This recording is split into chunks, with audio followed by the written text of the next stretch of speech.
Assalamualaikum warahmatullahi wabarakatuh. Halo semuanya, kembali lagi dengan saya Leni Suliba. Pada kesempatan kali ini, saya akan membahas topik yang tak kalah menarik dari topik-topik kemarin terkait mata kuliah metode penelitian dengan judul topik yaitu teknik analisis data dengan menggunakan metode hermeneutika. Tujuan dari pembuatan video kali ini adalah untuk memenuhi tugas yang diberikan oleh dosen serta untuk menjadi pelajaran kepada saya dan juga teman-teman semua untuk belajar lebih dalam lagi terkait metode penelitian.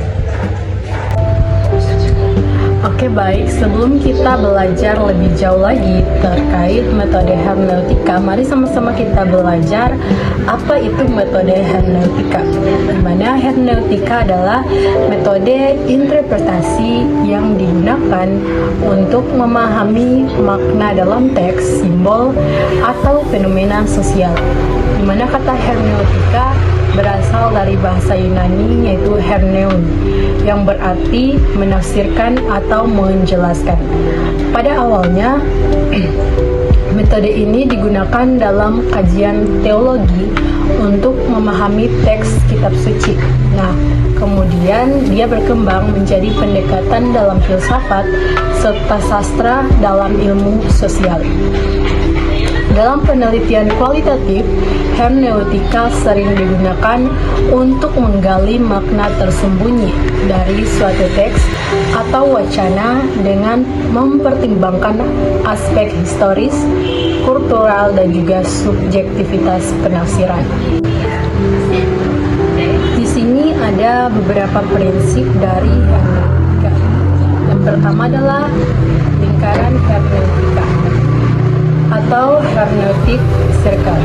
Nah, lingkaran hermeneutika menggambarkan bahwa pemahaman terhadap suatu teks tidak bisa dilakukan secara linear, melainkan melalui proses berulang antara bagian dengan keseluruhan.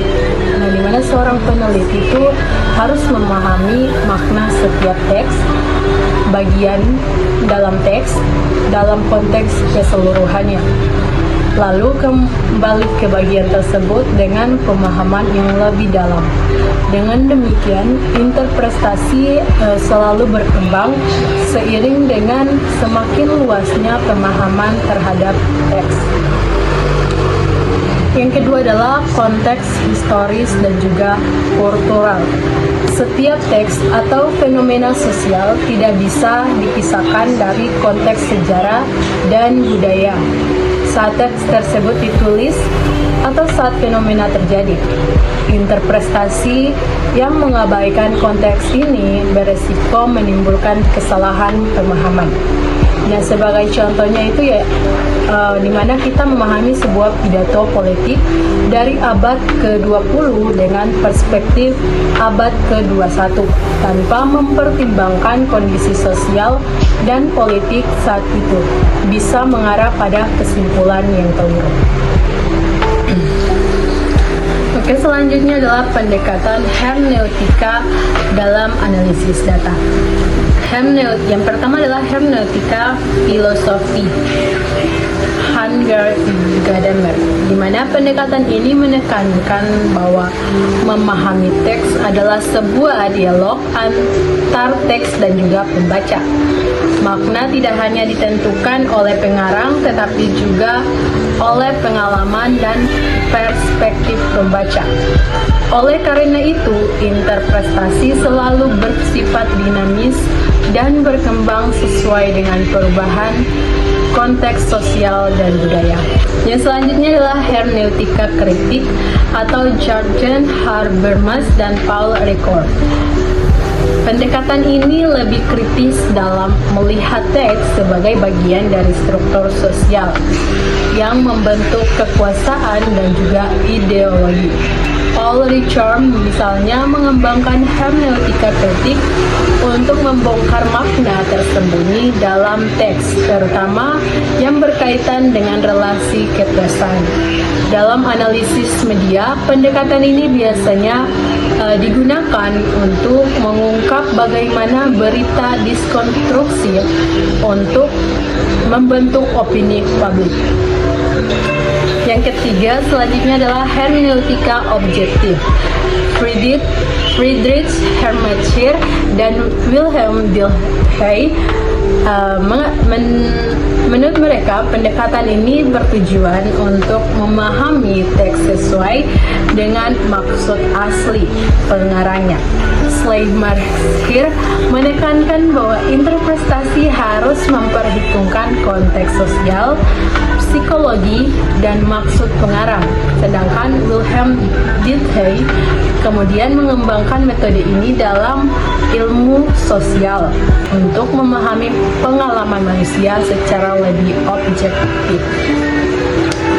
Selanjutnya yang keempat adalah kita akan melakukan langkah-langkah analisis data dengan metode hermeneutika. Yang pertama, pengumpulan data. Langkah pertama dalam analisis data hermeneutika adalah mengumpulkan data yang relevan seperti teks tertulis, transkrip wawancara, dokumen historis, atau data lain yang dapat dianalisis secara interpretatif. Peneliti juga harus mengidentifikasi konsep atau istilah kunci dalam teks. Analisis kedua adalah analisis kontekstual.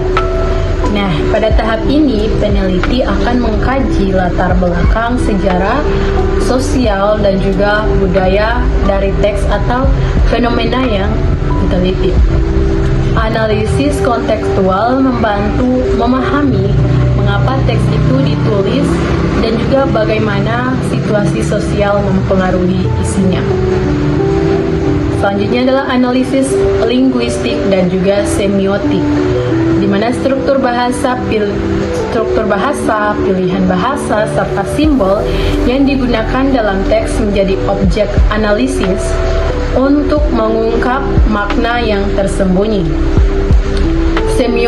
Semiotika juga dapat digunakan untuk memahami bagaimana tanda dan simbol membentuk pemahaman pembaca terhadap teks. Materi selanjutnya adalah interpretasi makna, di mana peneliti akan menelusuri bagian interpretasi makna, di mana peneliti menelusuri berbagai kemungkinan makna dalam teks dengan mempertimbangkan interaksi antara bagian dan juga keseluruhan. Proses ini itu bersifat reflektif dan juga dapat berubah seiring dengan pemahaman yang semakin dalam terhadap teks tersebut. Selanjutnya, validasi dan juga refleksi kritis, di mana setelah interpretasi dilakukan, hasilnya harus kita uji melalui refleksi kritis dan juga perspektif lain. Nah, hal ini itu dapat dilakukan dengan membandingkan hasil interpretasi dengan penelitian sebelumnya atau meminta umpan balik dari rekan yang meneliti. Oke, baik, penjelasan tadi telah saya jelaskan. Agar lebih mudah, kita akan belajar contoh kasusnya, yaitu contohnya dalam analisis pidato politik dengan hermeneutika sebagai contoh penerapan dalam metode ini, di mana analisis pidato politik dapat dilakukan untuk memahami bagaimana konsep keadilan sosial dikonstruksi dalam pidato seorang presiden. Di mana yang pertama itu mengumpulkan transkrip pidato dari berbagai sumber. Yang kedua, menganalisis kondisi sosial dan juga politik saat pidato itu disampaikan. Yang ketiga, mengidentifikasi kata kunci dan maknanya. Contohnya yaitu misalnya pemerataan, kesetaraan atau hak rakyat. Yang keempat adalah membandingkan hasil dengan teori keadilan sosial seperti pandangan John Rawls atau Karl Marx. Yang kelima adalah hasil. Pidato ini akan menunjukkan bahwa konsep keadilan sosial lebih banyak difokuskan pada aspek ekonomi dibandingkan aspek sipil. Baik, selanjutnya kita juga akan membahas studi kasus contoh analisis wacana dalam media massa. Nah, dalam analisis media, hermeneutika itu biasanya dapat digunakan untuk mengungkap bagaimana media menggambarkan isi perubahan iklim. Contohnya yang pertama itu mengumpulkan artikel dari berbagai media yang melaporkan isu perubahan iklim. Nah, yang kedua, menganalisis framing berita. Berdasarkan ideologi media, misalnya pada perubahan iklim digambarkan sebagai krisis global atau sekedar tantangan lingkungan. Nah, yang ketiga adalah membandingkan penggunaan istilah seperti krisis iklim versus pemanasan global. Yang keempatnya adalah hasil, di mana media pro lingkungan menyampaikan perubahan iklim sebagai ancaman serius, sementara media konservatif cenderung mereduksi urgensinya. Kita telah membahas tadi tentang pengertian, karakteristik, dan bermacam-macam. Sekarang kita akan membahas tentang kelebihan dan juga kekurangan dari hermeneutika dalam analisis data. Yang pertama kita akan membahas terlebih dahulu yaitu kelebihannya, di mana memberikan pemahaman mendalam tentang makna teks atau fenomena sosial. Yang kedua adalah fleksibel dalam diterapkan di berbagai bidang ilmu. Yang ketiga, mampu mengungkap makna tersembunyi yang tidak dapat diukur secara kuantitatif. Selanjutnya adalah kelemahan, di mana kelemahannya itu pertama adalah rentan terhadap subjektivitas dan bias peneliti. Yang kedua, tidak memiliki standar baku untuk mengukur validitas hasil interpretasi. Yang ketiga adalah sulit digunakan untuk penelitian yang membutuhkan generalisasi. Jadi kesimpulan dari seluruh materi yang telah saya jelaskan adalah metode hermeneutika memberikan pendekatan yang mendalam untuk memahami makna teks dan fenomena sosial.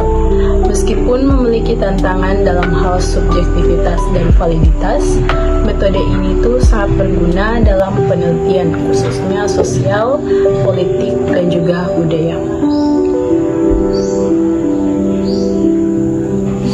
Sekian penjelasan video dari saya.